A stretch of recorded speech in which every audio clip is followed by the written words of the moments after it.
We have information on joining a virtual meeting as well as information for the agenda online. I guess we're just going to go right into the pledge. Do we need to do roll? Okay.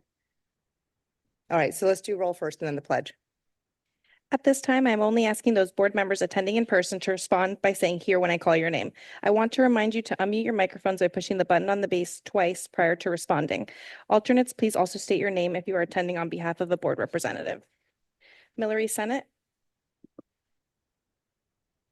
Nancy Yarnell. Here. Win Dang. Mary Lisa Amador. Angela Choice. Here. Robert Goodman. James Green. Marlene Ramnan. Laura Schultz. Here. Elizabeth Clark. Here. Isis Williams. She's excused. Michael Corbett. Madalena Cruz. Takesha Saffold. Chelsea Reed. Here. Lou Ferry. Here. Thank you. We have a quorum. Additionally, I have the following members asking to participate remotely due to extenuating circumstances. Michael Corbett, Workforce Development Board Representative. Takesha Saffold, Citizen Advocate User Representative. Madalena Cruz, FDOT Representative. Okay, wonderful. Does anyone on the board have any issue with people participating remotely? All right, thank you. Thank you. And Madam Chair, just as a reminder, for records purposes, the TPA Governing Board has directed staff to allow the advisory boards to have committee members attend meetings virtually.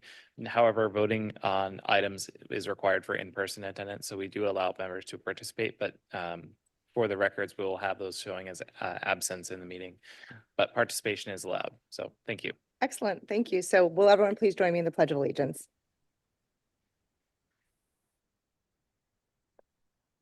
To the flag of the United States of America and to the republic for which it stands, one nation, under God, indivisible, with liberty and justice for all.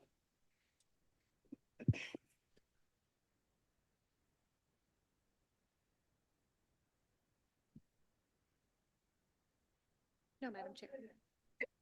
Sorry. Any modifications to the agenda today? Okay, great. So let's move along. Let's go right to our minutes. I need a motion and a second to approve our minutes from August 21st, 2024. I'll make a motion.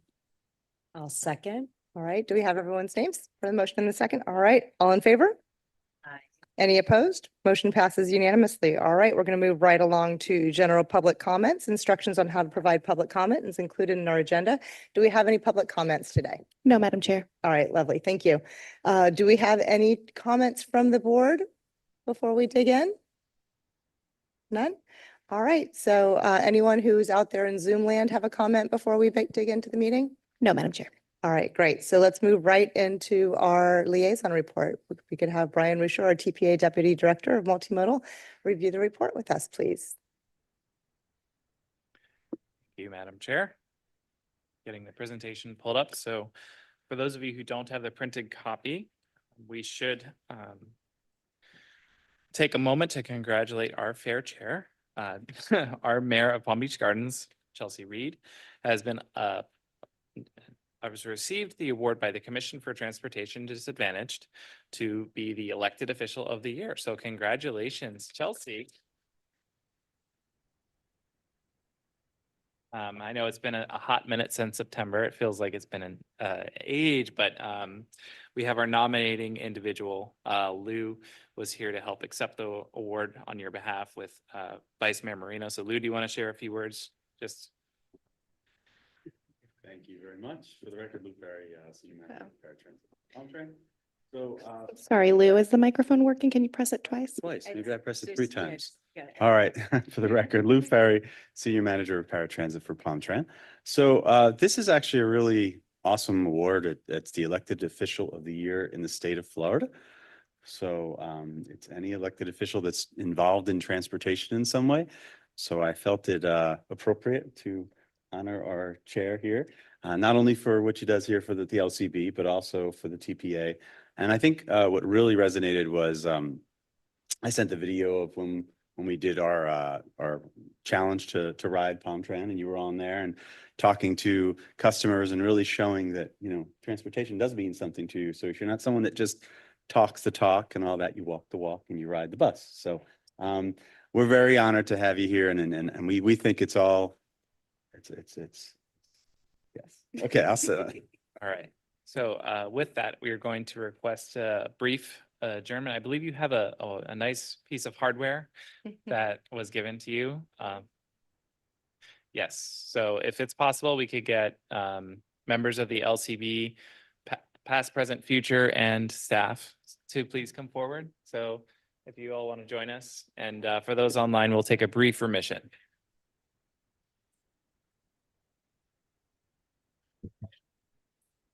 You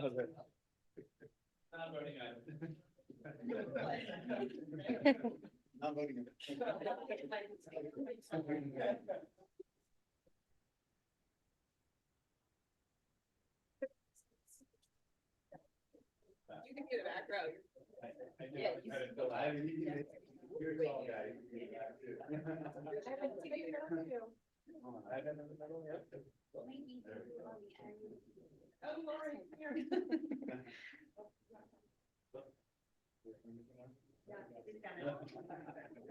Oh, perfect.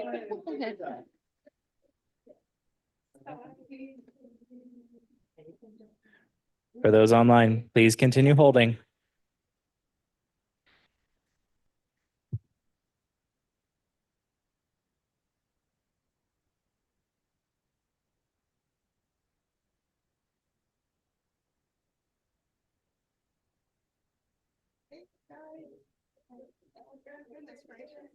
I know, it's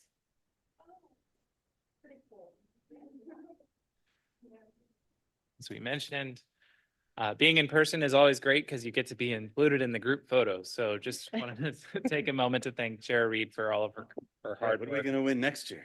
Yeah, for That's gonna win a lot more. So, right.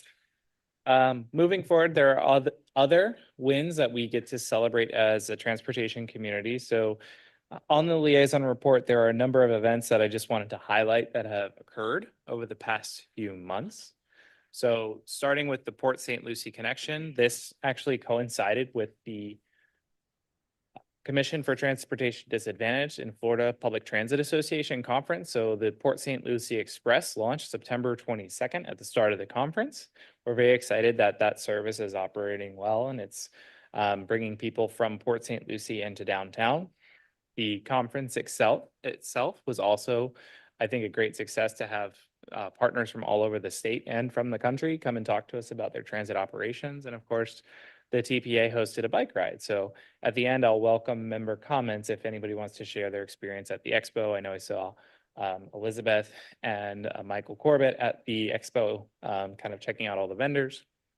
I'm going to share some of the pictures. So this is from the opening. There were 10 people eagerly awaiting the Port St. Lucie Express, I believe like 5 in the morning, to get from their location to downtown West Palm Beach, which if you think about this as an opening transit service, never really has people waiting for the first bus to come. But in this instance, we're very proud that we got 10 people off of the road in their own cars, and we are moving them via public transit. So we're very thankful for Palm Tran to be operating this service and for FDOT to be funding the operations with support through a grant.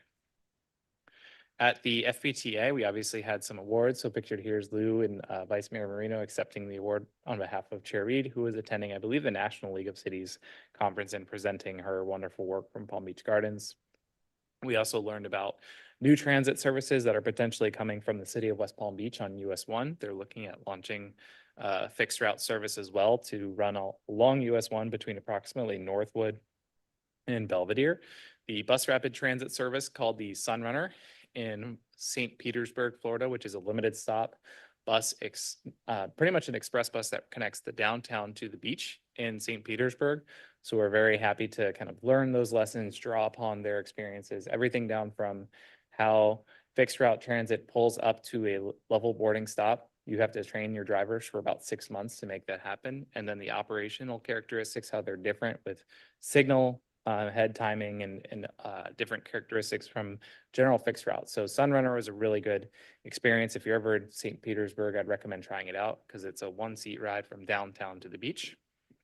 I know it's hard to see on the slide, but if you ask me for to write this out, I certainly can. There's a number of different transit data services available to you if you're ever in need of looking for transit information about ridership, cost, or how the national and the state data programs interface. There were some really great panels about that.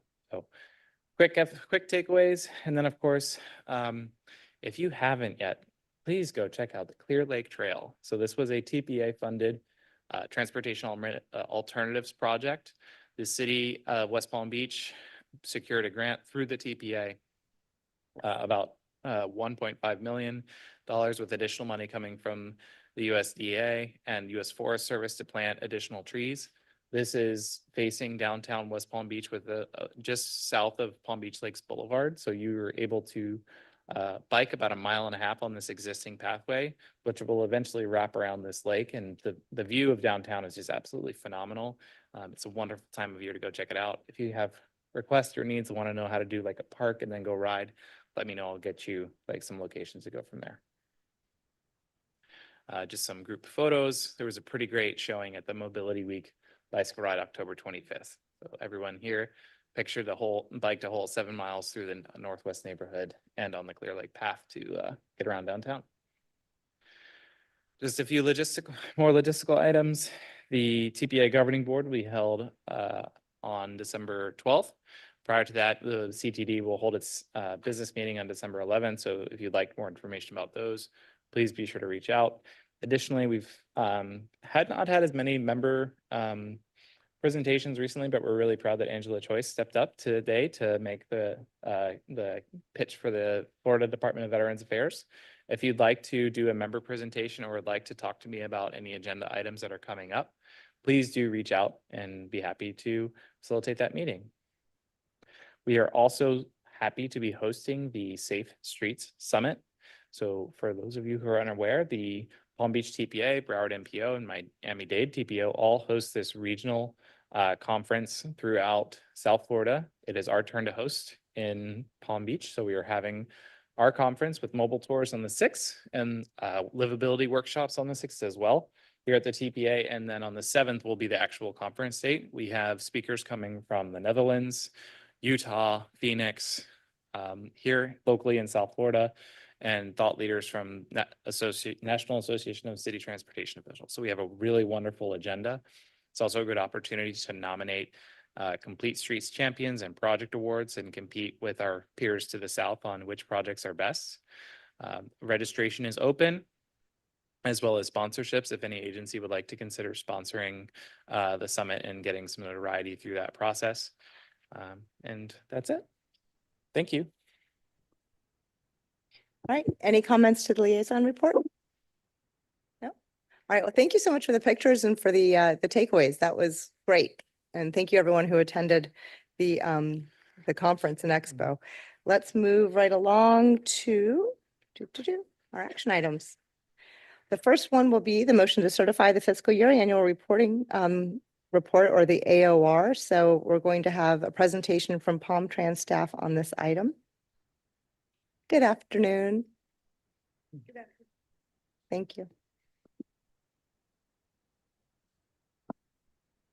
Good afternoon, Claudia Salazar with Palm Tran, and good afternoon, Madam Chair, members of the board.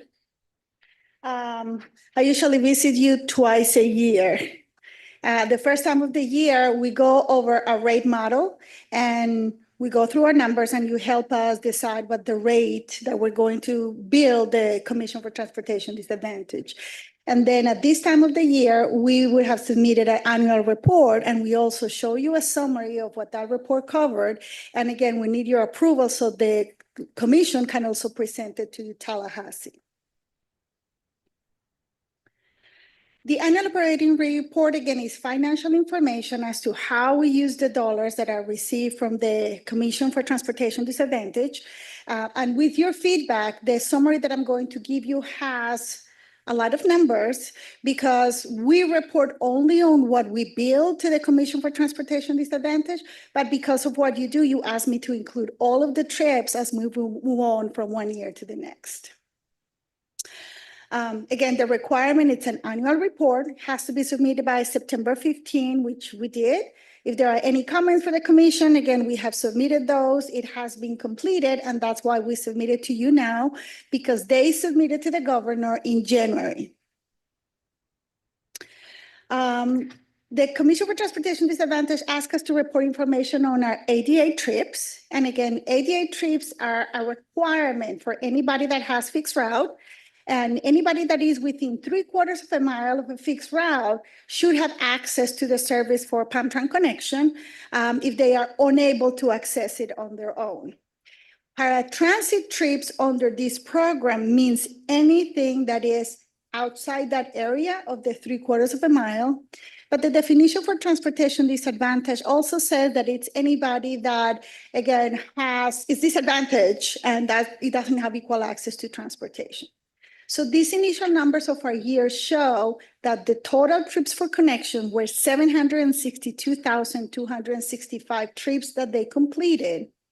But out of that, you see the breakdown over 600,000 for ADA, that requirement that we have.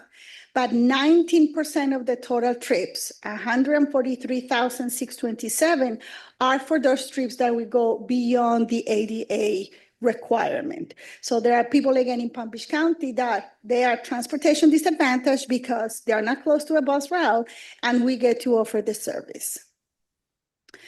Out of those numbers, again, we're going to look at what was done, what we billed. So out of all the other numbers that we had there before, again, 71% of the paratransit trips is what we billed. The total was 143, and we only billed for 102. Why? Because that is the capacity of the grant. The grant doesn't cover everything that we do for transportation disadvantage.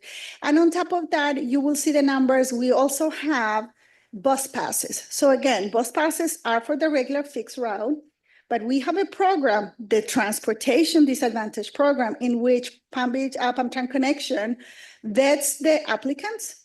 And based on your income, a bus pass that costs $70,000 a month, you could buy it for $15 or $20. So now you have access to public transportation.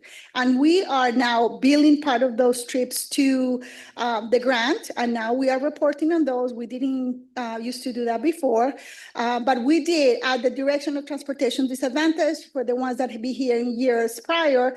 The number of trips that we have affects how much money we get. And as you see, we go above and beyond. So every dollar counts. So we have to make sure that we account for those trips. What do people use the service for? So again, this is a requirement as people do their bookings. We do collect and we ask, what are you doing with these trips? And we have a breakdown as to how people use our services. And again, it's from getting to work to going to the doctor. There's a lot of services for people that have to go to a place again just to get their meals. And they get to use the transportation disadvantage to do those trips. There's information on this report in regards to how many miles of service we have. And again, compared to last year, we have over 200,000 more miles, 200,000 more miles just in a year. And do remember, we have the largest county east of the Mississippi River. So everything that we do, again, great distances that we cover, and it shows not only on the trips, but on the miles that we cover for our customers. The other thing that I wanted to point out, and this is again with minimum availability, is for our drivers. Even the 448 drivers that we used last year is not at the number of drivers that they need. And currently, again, we're even 9 drivers less. So there has been an issue finding qualified applicants or people staying on the job. So that's another hindrance that we have in regards to keeping our drivers. The big summary that we have, and as we mentioned, trips, it's what gets reviewed for the grant dollars that we receive. There's a difference and increase of 72,000 trips extra that we did compared to the prior year, and 12,000 of paratransit trips. Anything that we do beyond that requirement for ADA. I know shows went down, and I know that you see over 20,000 of them, and it does seem like a lot, but when we put in it as a percentage, again, it's not even 3%. We explained last year, so for the ones who were not here last year, people usually book the trip and the return. So when somebody doesn't show, that return trip doesn't get canceled because maybe you got a ride, again, whatever issue, and you are going to need the one back. And that's why sometimes, again, that affects our no-shows. Another great number to always see is almost 500 less complaints. And again, even if it is less than 1% of complaints that we receive, because we do hundreds of thousands of trips, we are improving because, again, less people are complaining. And again, a little bit more of commendations, which again, always helps that people let us the difference that we make in their lives. So with that, again, that was the summary of the report. And what we need again is a motion that you guys approve us again for final submittal so that the commission can submit it to the governor for approval and allocation of grant funds last year. And I'll see you again next year to do our next rate model for 24-25. Any questions? Do we have anyone virtually asking to say anything? No, Madam Chair. All right, I don't see any cards up. Any questions at all? Comments? Great numbers, Okay. Yeah. right? It is always extraordinary when Brian was referring to it, I was presenting and trying to talk about Palm Beach County and just how big we are and just how diverse that it's, farmland on one side and urban on the other. And the fact that we're able to use our Palm Tran Connect to service everybody is extraordinary. And congratulations on the decrease in complaints. I know there aren't that many in the first place, but to have that even go down is extraordinary, and the increase in accommodations. So if this was a regular business, you guys would be, doing beautifully. So with that, I will be asking for a motion if you could read the motion when you make it. I'll need a motion in a second. And then if you could just say your name when you make the motion. So say your name and the motion in a second with what's on the board. Laura Schultz, and I'm gonna make a motion to adopt the FY 23-24 annual operating report for July 2023 to June 2024. Perfect. May I get a second, please? That was so well done. You have to come to our board meeting, please. Thank you. All right, excellent. Thank you so much. So we don't need a roll call vote for this, so No, we'll we just say all in favor. Any opposed? Okay. Any opposed? Motion passes unanimously. Great. We'll move right on to our next action item, which is our motion to adopt fiscal year 2024 annual expenditure report. And we're going to have Brian come back up to present this.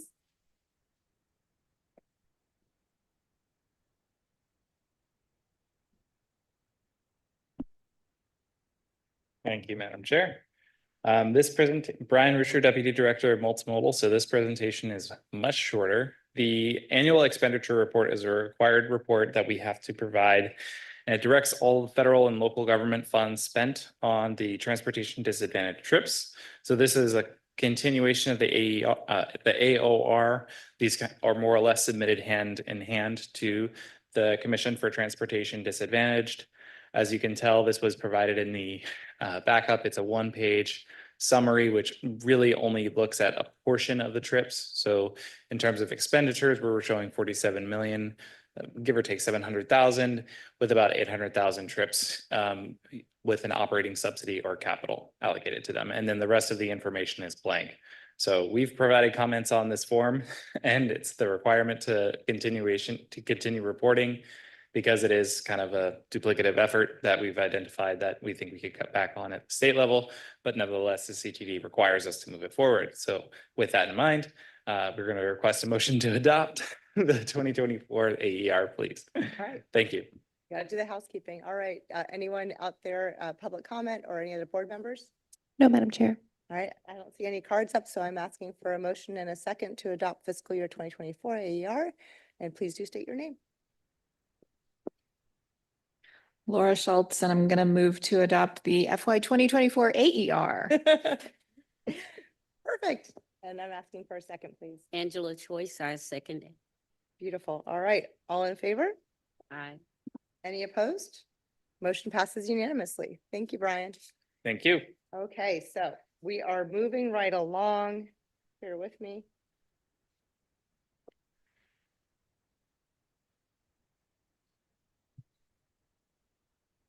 was gonna move. Do you want me to move anything up or just leave it as it is?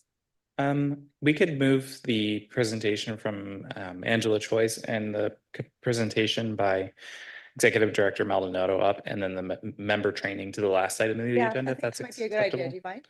Not at all. All right, so just bear with me while I do that.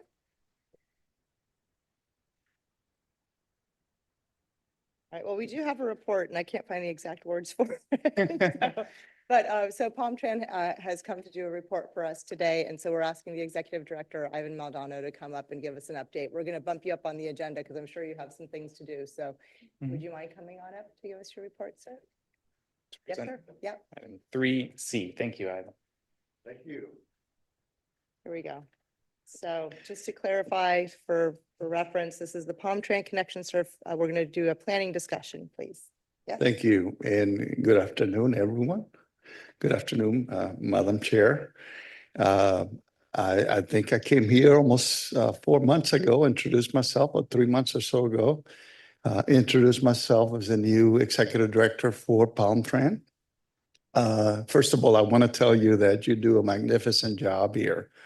I think having worked at other transit systems throughout the state as well as the nation, when it comes to services to folks that are transportation disadvantaged, the elderly, disabled, I think we go above and beyond, as you can see by the numbers that we do. And that it is all, based on the fact that we have awesome staff and a team like yourself that gears us in that direction. With that, I want to go into presentation and talk a little bit about some of the things that we have been working on to see how we can enhance our services, not only to the elderly and disabled, folks that are transportation disadvantaged, but as the community as a whole. So we have been assessing our fixed route transportation. We have been looking very in-depth at the services that we provide through our connection program. We went before the board and has some recommendations. And today I want to talk about some of those. As you all know, and of course, our numbers here are probably a little different than yours because I think you have numbers that are pertaining to the fiscal year.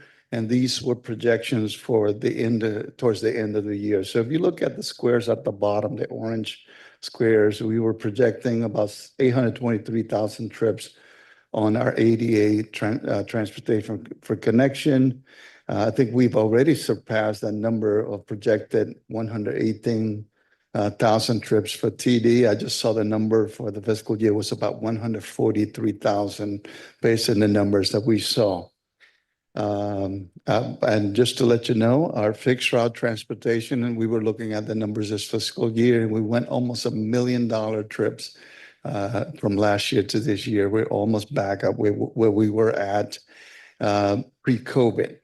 So the reason why I want you to look at this chart is that if you see the projection as when it comes to ridership trends, you will see on our ADA, which is that line on the right side, that by 2027, which is just a few years away, our ridership is expected to be somewhere close to 1.1 million trips. While that sounds great and everybody's excited about having that many trips, it means that we need to look at why our ADA transportation continues to increase at that level, 10% growth, the same thing with an 80% growth on our TD transportation, and see what we can do to mitigate that situation. While ridership is the way that you look at ridership, having worked at different transit systems, you want to try to get people to use the services that best meet their needs. And in many instances, I'm a disabled person, 80% service-connected disabled veteran of multiple disabilities. There's times that I probably might have to ask for some transportation assistance and the like, which at one point I used to walk with a cane. But there are people like myself using our system to get around. And what we're providing in some cases is door-to-door transportation to people like myself, which is not always the best thing. There are times that they can ride on fixed route, and there are times that they can use our paratransit system. So we're looking at the system to see how we can address the situation right here. So in order to get to this situation, we have to make sure that we build a robust fixed route system So people are not standing, waiting for an hour in some instances for a bus.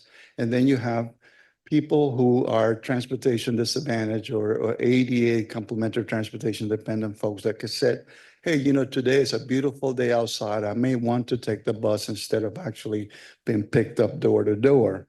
And the reason why I said that, when you look at the numbers, if we continue in this trend, obviously it will not be sustainable.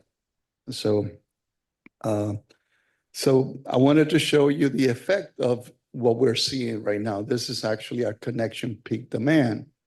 So when you look at your 7 o'clock to 8 o'clock trip in the morning, you notice there's a high demand. Everyone wants to be picked up at that 7 to 8 o'clock time. And then you look at the 2 o'clock, the 1400 to 1500 military time, 2 o'clock to 3 o'clock, you see that everyone wants to be returned about the same time. So guess what? Your connection on-time performance is going to drop amazingly, because everyone wants to be picked up and dropped off pretty much about the same time. Everyone wants to be picked up, say, between 7 and 9 a.m. in the morning. And then you have those folks who want to return back home between 3 and 4 or 5 o'clock in the afternoon. That means you're putting every bit of service out there. Actually, we're putting more vehicles and services that we have available to serve. This is the only transit system that I know of out of working on it that we have more paratransit vehicles than we do fixed route buses. And while that sounds like an amazing number, it's actually quite the opposite. It should be the other way around. So I'm just, so what you're seeing right now with the high peak of 567 trips at that 2 o'clock in the afternoon, what happens? And you have to negotiate trip drop-offs. Otherwise, you're going to have every single trip late. So basically what happens, and folks that are ADA disabled who need the services the most are the ones who are affected the most. So I'm just being frank and honest as I'm describing you our current situation. And I'm sure the TPA would probably vouch on everything that I said, that we got to look at our fixed route system and see what we can do to enhance services. So we went before the board right after I got here, and we got permission from the board to look at the way we do ADA transportation. Somehow, historically, we have continued to treat services outside of the three-quarter mile area, or services beyond the three-quarter mile, as also meeting the ADA criteria. As you all know, under the ADA paratransit guidelines, you have to provide comparable services to that of fixed route to folks that meet the ADA disability eligibility criteria. Means that they cannot physically nor cognitively are able to use the fixed route system. So we have to provide them comparable services. We do not provide comparable services. We go way above and beyond, which is a good thing for our citizens. But at the same token, you're not providing services that they probably could use that will give them the freedom to be able to choose. I'm going to use a service today, but tomorrow I might be able to use a fixed route system. So the purplish or pinkish area right now is actually what our map should look like when it comes to ADA transportation. Most transit systems would treat those areas as your ADA coverage area. And anyone outside of that area, then you are able to negotiate trips and do different things to be able to meet their transportation needs.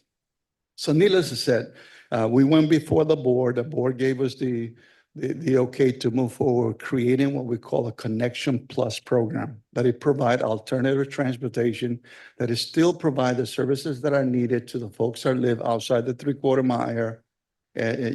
But it gives us the ability to be a little bit more flexible than what we currently have with our ADA services that we're providing outside the three-quarter mile.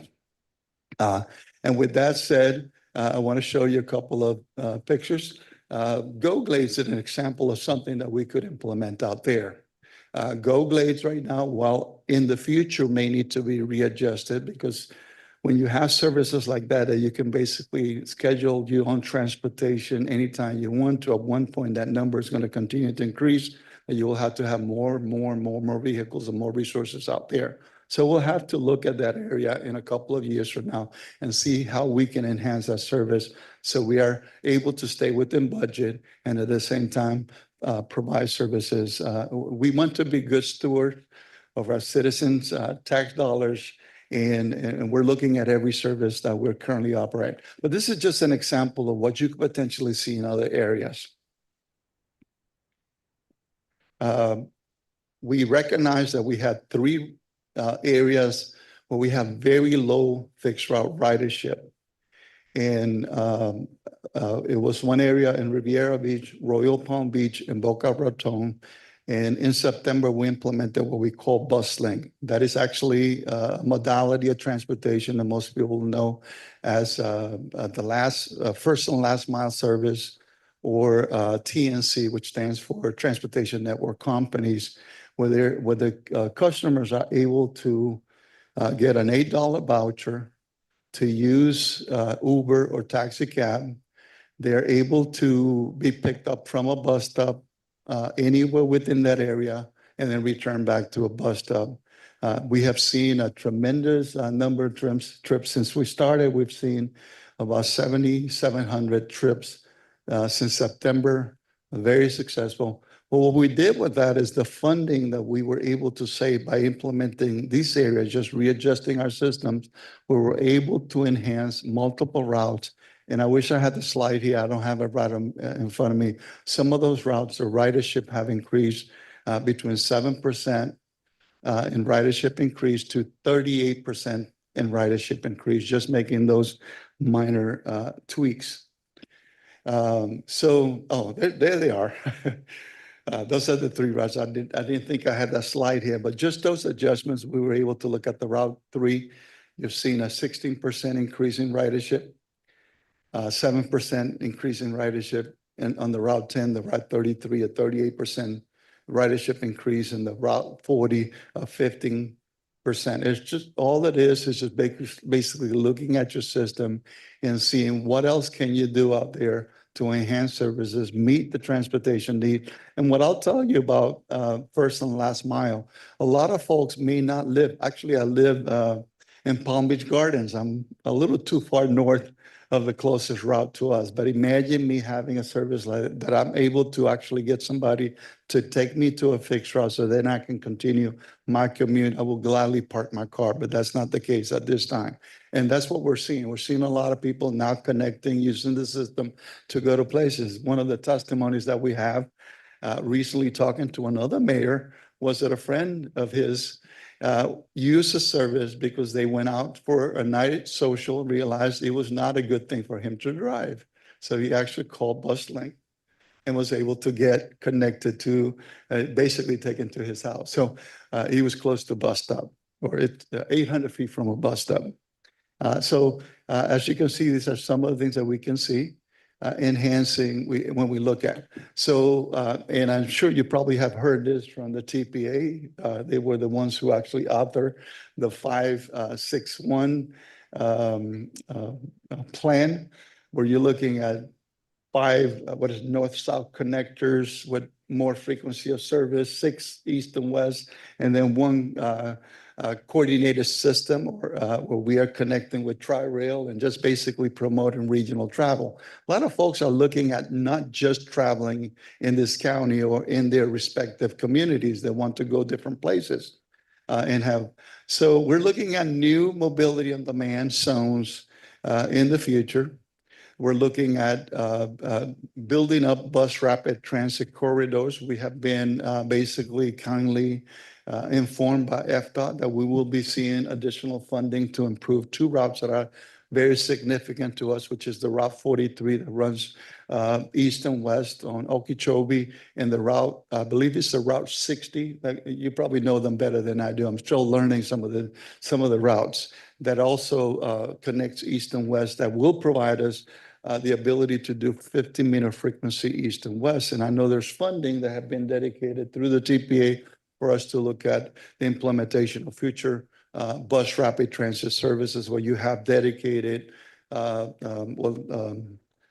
platforms where people can board buses right away. There's a lot of things happening right now, but this is just an idea. What you see right now with the dark routes is the eventually having a fully grid system where all routes are connecting and people are able to get from one place to another. Versus having to wait, 60 minutes for a bus to be able to catch a 15-minute bus. Or the opposite. If you're catching a 15-minute frequency route or 20, then you have to wait 60 more minutes. And if that bus happens to be late or it doesn't come for whatever reason, then you might have to wait a lot longer. So the idea is to have an integrated grid system that is properly synchronized, that people are able to travel east and west, and you will have a lot of folks who are transportation disadvantaged or transportation dependent that will be able to say, here, I'd rather take the bus today because I'm able to get to my destination faster rather than us sending them a connection vehicle to travel, to transport them door to door. And I have the numbers that I ask Connections to give me some of the numbers. We are transporting a lot of people in trips that are between 10 and 30 something miles across the whole county. And so we have to look at the way we do transportation and see what we can do. Needless to say, I didn't want to take much of your time. This is the end of my presentation, and I will love to answer any questions that you may have.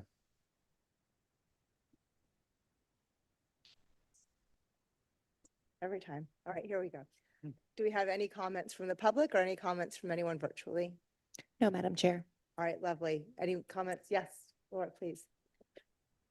So the expanding routes, because I definitely support the concept of expanded routes. We particularly anything that goes east-west, increasing that because the extended distances for students to walk. We support a lot of students who have mobility issues and or just can't walk 3 to 4 miles in the hot sun, right? Because of medical stuff. And so adding in anything more going east-west or north-south but especially the east-west, I know is a huge issue, is very helpful. But I just would like to hope that they go as quickly as possible because it's very hard for us to get kids to learn how to ride fixed route buses, which is one of the things we work very hard to do. And it takes extended amount of time. But and to your point about it taking hours and hours and hours, sometimes if we go out and try and ride fixed route buses, it takes an entire school day to go and make one change and you wait an hour and all of that. So anything that reduces all of that is extremely helpful. But in the long term, the growth of fixed routes is really potentially life-changing. And I cannot say enough, please make sure that one of them goes past every comprehensive public high school in this county. They do not now. They are used as shelters. They are used for athletics. They are used for countless adult education opportunities, not to mention all the students who we could get practicing and riding buses, because then they would become lifetime users. So please include that in your planning. Correct. And having worked at transit systems that actually had agreements with the county school district to be able to allow students to ride fare free, that's something, when we say fare free, it was sponsored either by the school or through other grant options. We look forward to that situation. We want to be able to attract riders into the fixed route system. When I was executive director of Star Metro in Tallahassee, we had some of our major users were students, especially the Florida State University. All of the campus circulators that operated there were actually part of the Star Metro system. We had agreements. Here, we are not there yet. We got some work to do. We got some work to do when it comes to, I used to travel, my son used to work at Wellington 15 years ago. And I used to travel when I worked in Osceola County, even though I worked in Polk County, to Wellington frequently. And I would take Okeechobee, and the traffic there was hardly not there. Now that's not the case. So as you all know, there's an approach out there. And I think all the municipalities are talking about a master transportation plan to see how we could work together to look at what infrastructure is needed, not only transit, but any transportation. And I will say this, and I'm going to say it again. I went to the Federal Transit Administration asking for funding to enhance services in Tallahassee. And I was reminded very quickly that if you want to get the big money from the federal government, that we need to be able to enhance our transportation, you have to make sure that it promotes regional connectivity, and it takes partnerships, it takes communities working together, the different stakeholders such as yourself supporting the need for growth in transit. But that was a good comment. Thank you. Thank you so much, Elizabeth. Good job.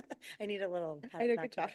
job. Thank you for your presentation. One thing that you mentioned that was exciting to me was the part about Go Glades. I know it's wildly successful. So were you mentioning that you're going to look at replicating it somewhere maybe on the east? And if so, would you talk a little bit more about where and how that might work? Because I know it's kind of dictated by a demographic area, right? Yes, it's going to be based on need, based on demand, based on the fact that we have a lot of communities right now that our fixed route system in us is not serving them. I just mentioned all the growth that is happening up in North Lake. If you were to look at it, and we have Wellington that is not even in a fixed route system. So we have to look at those areas and see what we can do to provide the transportation need for those folks. Now, here's what happens in this county, and it happens just about every county that I lived in, is that, people such as myself, like to have certain level of privacy. We live in gated communities. It's hard to bring a fixer out there. So you have to create something that either attracts people to walk outside, and that is a system with more frequency, or something where they can get mobility on demand, last first mile type of services. So yes, we're looking at different areas. It's not going to happen overnight. It's going to be a gradual process. So we're looking at the funding. We're looking at those. We're working together with the TPA, identifying those areas that need the greatest need. And what we want to do is expedite projects that fell behind, that either because of COVID, the death of our former executive director, things kind of fell behind. So I'm trying to expedite a lot of those things moving forward. We have shelters that we will be installing. We have a 5-year plan replacing, I think it's about 100, adding about 150 new shelters and replacing, I believe, about 100. It's going to take us about 5 years to do that. And that is for that same reason. So people have, adequate coverage out there from inclement weather, so they don't have to wait out there just in the open and all that. So I gave you a big mouthful of a lot of information. Yes. All right, Angela, you have your card up? Is it on? It should Good be. afternoon, Mr. Maldonado. When I started working at the VA Medical Center 18 years ago, Palm Beach County used to have a Warrior Bus Pass program for disabled veterans. A couple of years afterwards, it was discontinued. Is it possible that you all can go back and readdress that program for our disabled veterans? I think we need to look at not just that program, and I'm glad you mentioned that, because I was the one who actually started it in Star Metro in Tallahassee. And the way we did it, it was very helpful. We had the department of the county, because Star Metro belongs to, it's a department of the city of Tallahassee, where the county Veteran Services agreed to handle the eligibility, they handle the bus pass program, and made it a lot easier for transit not to be caught up in deciding who did not qualify. And it was based on an income threshold and the fact that they needed to demonstrate that they had an honorable discharge, and very successful. And we will be revisiting not just that option as far as passes for folks out there. We recognize I now sit in an ex officio capacity at the Human Services Coalition meeting. So we'll be talking some more about other things that we could do together with the Health and Human Service agencies to promote transit and find ways to enhance services to folks who need it. Thank you. All right, great questions and comments, guys. Any other comments, cards? Anyone else out there in virtually? No, Madam Chair. I just wanted to thank Executive Director Maldonado for coming and making this presentation. We've been wanting to hear how we can try to make the fixed route service supplement and serve the needs of more people who are in the paratransit program for quite some time. I think it's important to draw upon one of the major points of the Executive Director's presentation, and that there's an inverse relationship in the cost that's being borne by paratransit and fixed route users. So if you put more people on a fixed route bus, your cost goes down. If you have more paratransit riders, your cost will inevitably go up because not every trip will be the same, and the trips won't necessarily generate the same amount of ridership or fare revenue capture. So we're really happy to have this program started, this conversation going. We look forward to hopefully updating the transportation disadvantaged master plan to reflect this direction moving forward. Thank you. Please come back. Thank you. Anytime you want. We'd love you to come back. We meet every quarter. All right, thanks so much. So Angela, do you want to present now or do you want to go through our training real quick? It's up to you because I moved. Training tonight. All right, lovely. Okay, I appreciate it. I just wanted to make sure the executive director had a chance to speak. All right, super. So we'll move back to our information item A because we skipped ahead to item C. And so Brian, are you available to give us our LCB member training update? I am available. Brian Rusher, Deputy Director of Multimodal. Thank you all again for your time today. Here to present the local coordinating board member training. So this is an overview. I believe everyone has seen this presentation before. It's a good refresher of kind of the roles, responsibilities, and actions that we have to take every year as members of the local coordinating board. So rough outline of today is to give you an overview of the TD program at the state level and how it interacts with us at the local level. The local coordinating board overview, so your duties, your responsibilities, your functions, and your administration, how we go about interacting between you all as the liaison between Palm Tran Connection and the TPA. So for the Transportation Disadvantaged Program, as was described before, the Transportation Disadvantaged Program is for those who have some form of mental, physical, income status, or otherwise disability where they are no longer able to transport themselves or purchase transportation. So there's this series of circles concentrically laid out on the screen that show that you could be elderly, you could be disabled, you could be low income, or any category of these potential circumstances which prevent you from engaging with the transportation system and driving and transporting yourself. There are many different acronyms. As any good government organization, we like to create a lot of them. From reading from left to right, you go from more or less statewide to regional to local and then hyperlocal local coordinating board. So starting on the left and reading right, the Commission for Transportation Disadvantages is what empowers us as the Transportation Planning Agency, your official planning agency for the program, to have this program and to really serve for your connection and your liaison to what is called the Community Transportation Coordinator. The CTC is also known as Palm Tran Connection. This is operated by Palm Tran. They provide these transportation services countywide. And of course, the LCB is your role, your function. You all are here to help us advise the CTC about how they are going about their operations. In a flow chart, another good government type structure, we try to kind of lay out what the overall program looks like. It starts at the state of Florida with the governor at the top, and then it breaks down to the Florida Department of Transportation, who has a certain revenue and accounting responsibility. Through the center of the flow chart, you can see that the Commission for Transit Disadvantage reports to the governor. And then, of course, you have the designated official planning agency here at the TPA with the local coordinating board and the grant that we receive. We also approve and designate the CTC, and then we provide transportation services and planning for the transportation disadvantaged population. So to give you a kind of layout on the screen, the TPA serves as your DOPA and your planning grant administrator. The CTC provides for the transportation services, the local coordinating board advises, and the state all has responsibility to the CTD on reporting. All right, local coordinating board overview. So this is your meat and potatoes. Local coordinating board is an advisory in nature. You have been created to provide assistance to the CTC. So we are here to help when the CTC has questions about their service operations. And I think the most recent discussion that we had with Executive Director Maldonado is a very representative study, hearing that going in the direction of providing as much fixed route services to relieve congestion, and while also providing for maybe youth, people who cannot transport themselves, is an excellent representation of how we can continue to progress our community forward with better transportation services for everyone.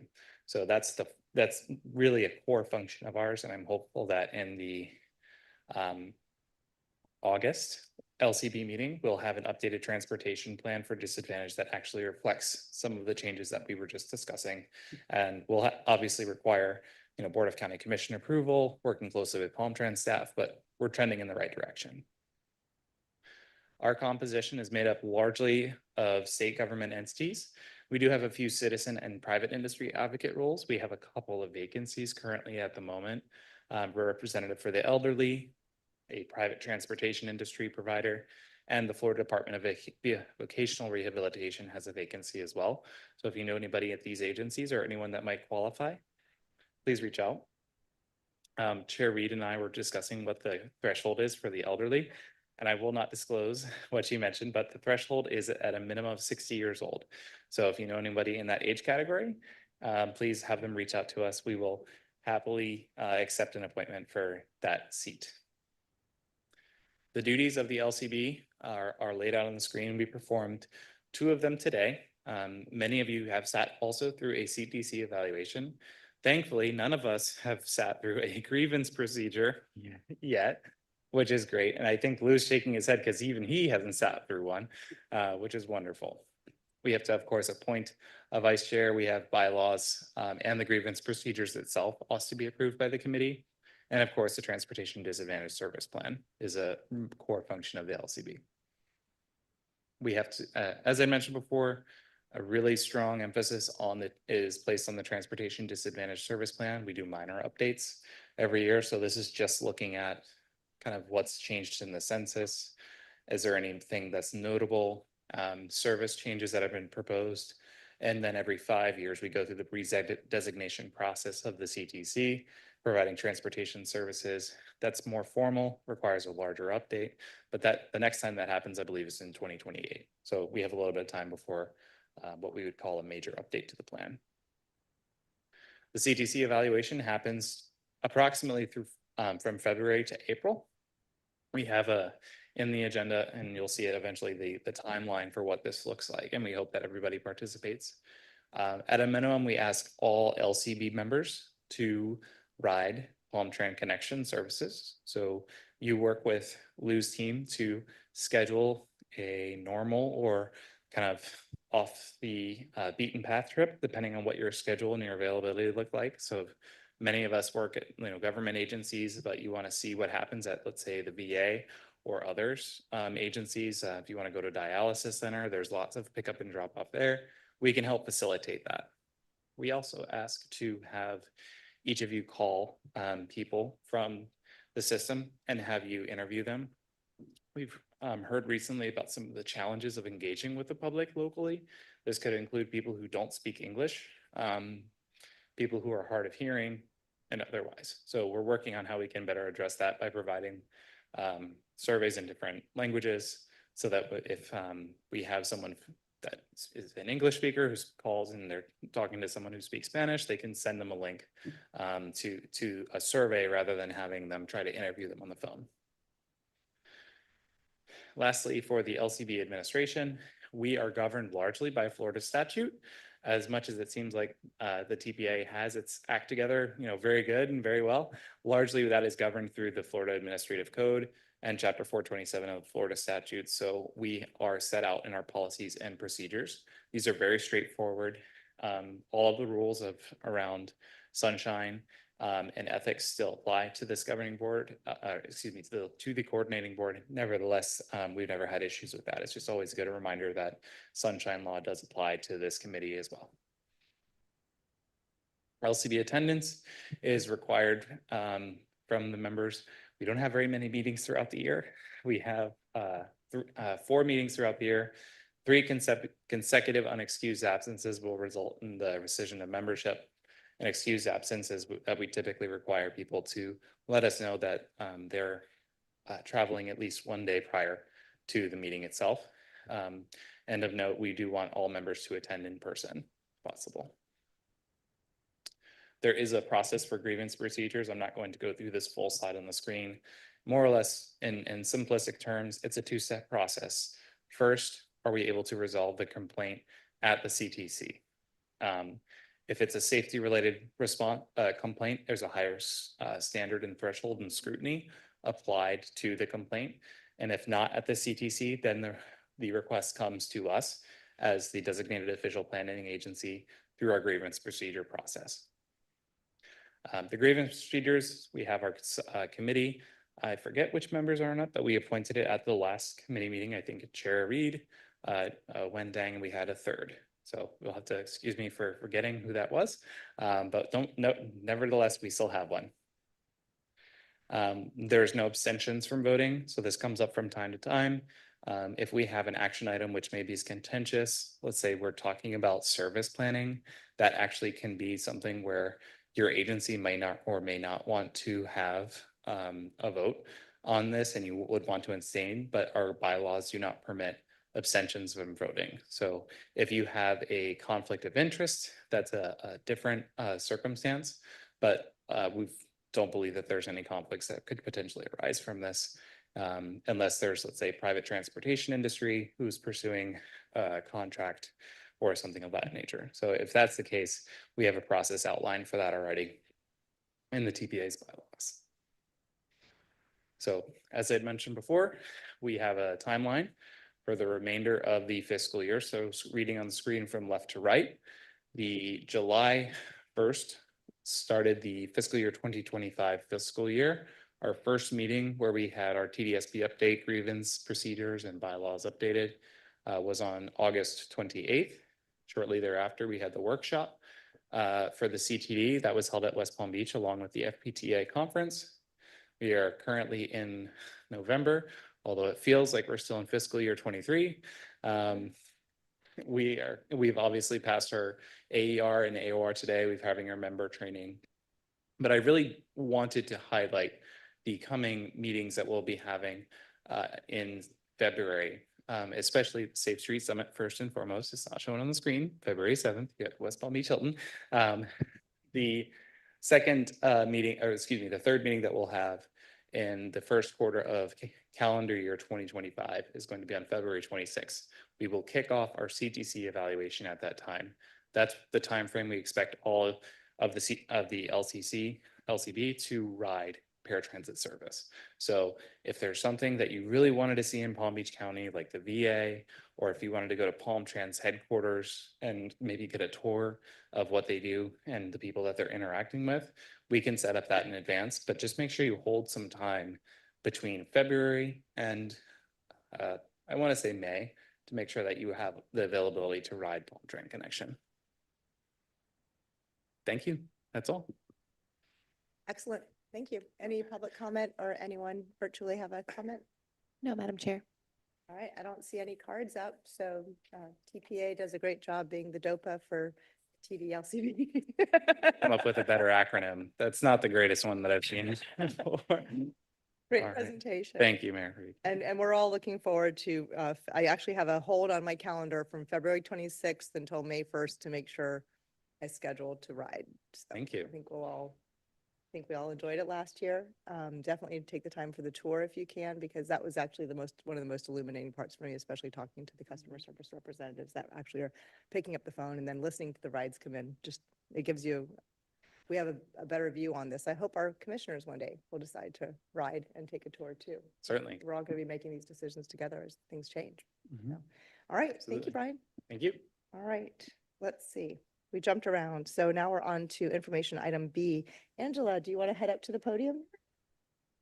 So we've, again, part of what makes this board work well in, to be award winning as it were, is because we all get to listen to what each one of us does. And we're here for a lot of different reasons, but it's important that we connect. I've heard of lots of wonderful connections outside of this board because of these moments. So if everyone doesn't mind, we probably will rotate again now because we started doing this about 2 years ago to have everyone, once again, just give us 3 to 5 minutes about what you do, why you're here, and how this board can be interacting. So today we have Angela Choice, of course, from the Florida Department of Veteran Affairs to present about what she does.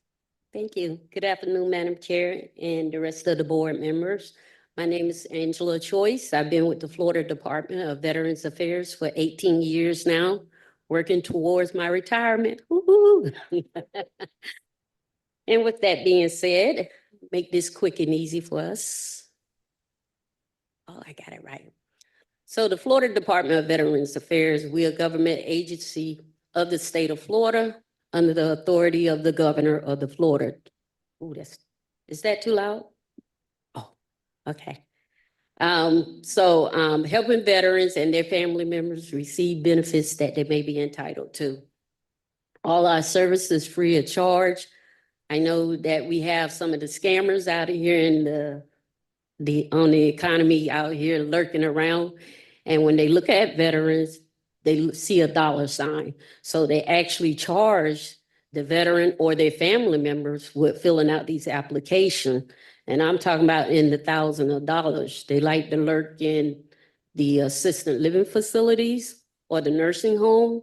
And they charge them like $3,000 just to fill out a 5-page form and send it to the VA or what have you. We don't get the info or the complaint until after the fact. So we can't recover any of their lost monies for that. Also, we assist with enrollment into the VA Medical Center, the outpatient clinics. We also do briefings in the community as well as military bases. And also we are hand in hand with the county veteran service officers, in which we have a MOU, which we train them semi-annually.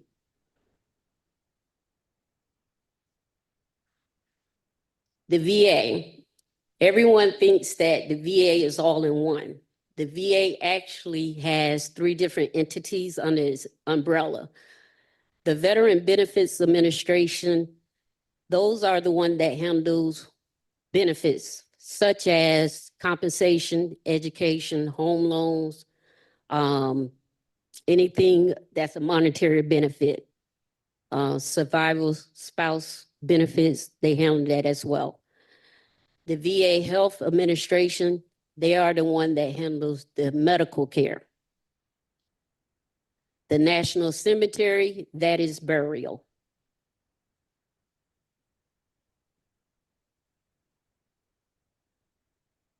Some of the veterans' benefit is compensation. And what we mean by compensation, that's any disability or injury or illness that was a result of their military service. The pension program, it is a need-based program is designed for veterans or their spouse or widows or widowers that have little or no income at all.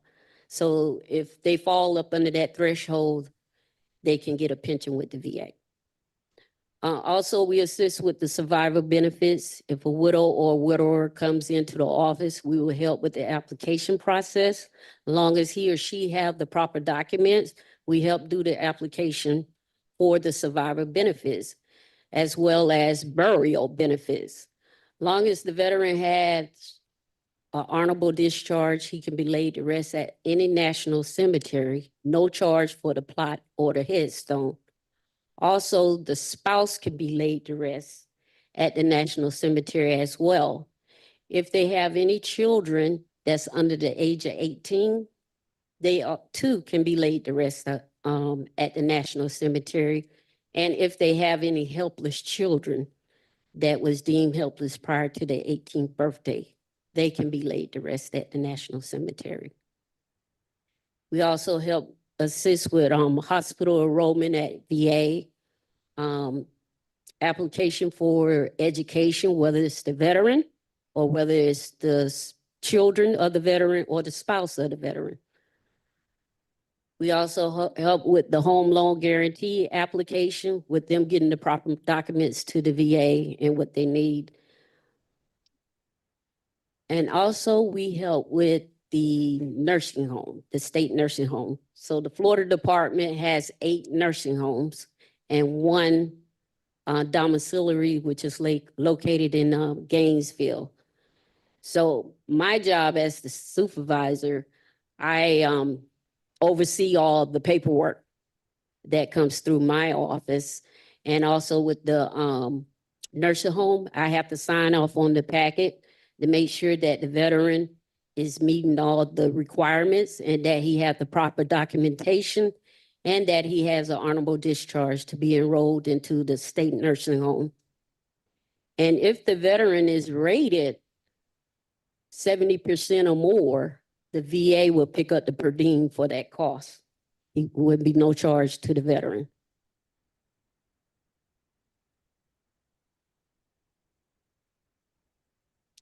The VA Medical Center, yes, they do have a transportation program for the veterans. They have the beneficiary travel, the Veterans Transportation Service, the highly rural transportation grants, and the special mode of transportation. So each of these programs, there's certain requirements that the veteran has to meet in order to be eligible for these programs.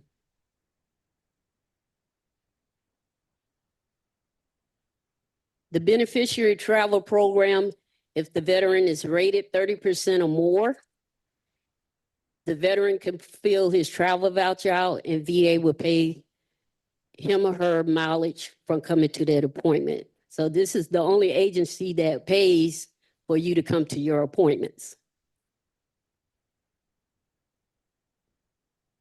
The Veteran Transportation Service, this program provides a safe and reliable transportation to the veterans who require assistance to and from the VA healthcare facilities and authorized non-VA healthcare appointments. They also is partnered with service providers within the local community to serve veterans transportation. So we have veterans that they have to meet the medical need for the transportation. You have a lot that stay in the rural areas that can't get back and forth to their transportation, like Belle Glade, Okeechobee. So the VA Medical Center has 7 counties. Far north is Indian River down to Delray Beach area that they cover, and all the way west to Glades and Henry.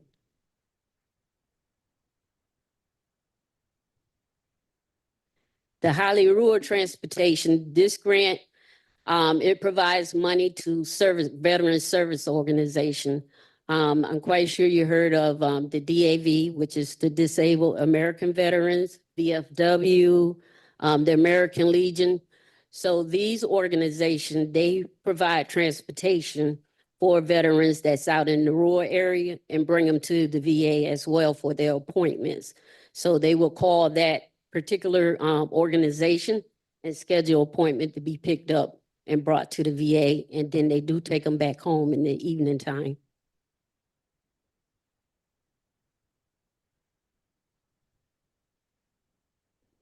VA also have the special mode transportation. This is geared towards more our severely disabled, wheelchair bound or ambulatory veterans, where they will go out and pick them up for their appointments and then turn them back home.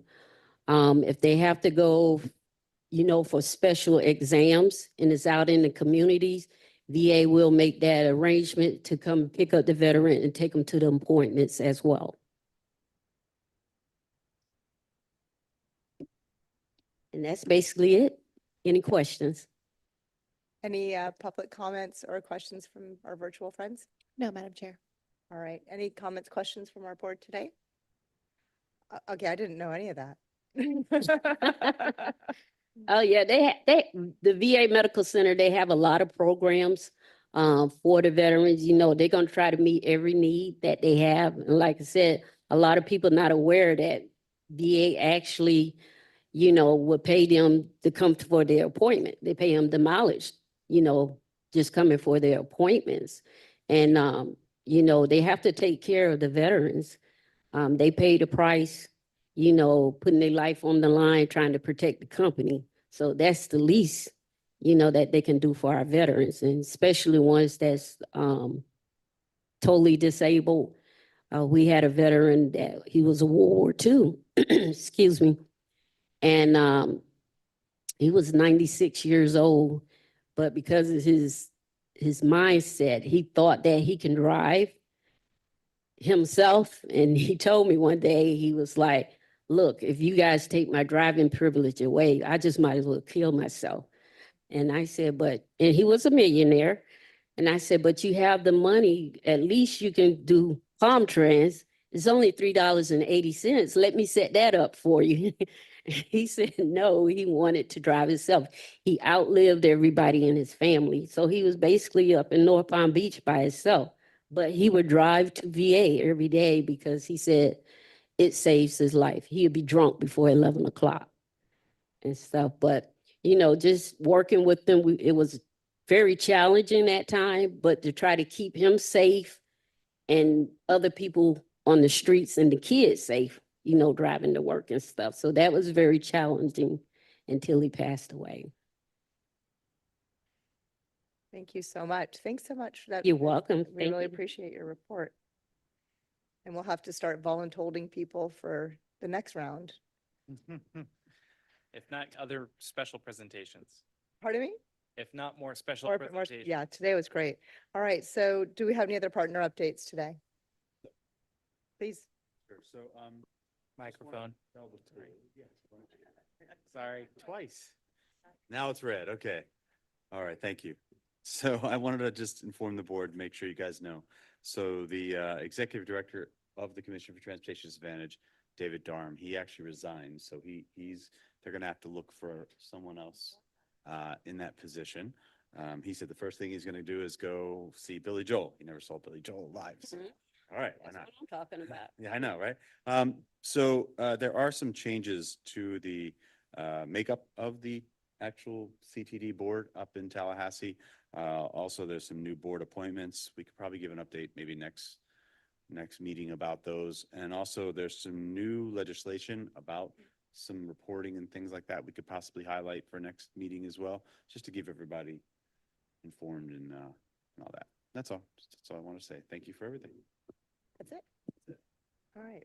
Do you know what Dave's going to be doing? Is he going somewhere else or is he retiring? He said he's taking a break. Taking a break. Well, he's done a lot for a long time. And yeah, being updated on legislative things going on in Tallahassee coming up would be great. That'd be wonderful. All right. Any other agencies? No, Madam Chair. All right, lovely. So with that, our next meeting is on February 20. Yes, ma'am. I remember coming. Yes. Lou, thank you so much for helping that young lady for me, that she, Can you tell us? Palm denied her transportation. She's one of our clients and she's working. And I referred her to Lou, and Lou worked with the family. Now she has her job and she has her transportation. Thank you Awesome. so much. No, you're welcome. Yeah, it was because she didn't provide the information she needed. So it was an incomplete application. Yeah, you're welcome. That's what we're here for. So that's good. And Marcia said that she enjoyed that summit you guys had Yes. from Yeah. St. Lucie County. Mm-hmm. Yeah. She talks highly of your Oh, board. great. Thank you. I think we need to nominate Lou for an award next, you guys. You made me go through it. I think, yeah. No, we appreciate it. Anyone else? Anything else at all before we adjourn? Laura, you all set? All right, yeah, happy holidays, everybody. Thank you so much. We'll see you in February. Don't forget to mark out your calendar for the rides, the calls, and all the good things ahead. Anything else, Brian, before we close? No, Madam Chair. All right, with that, we are adjourned. Thank you all so much.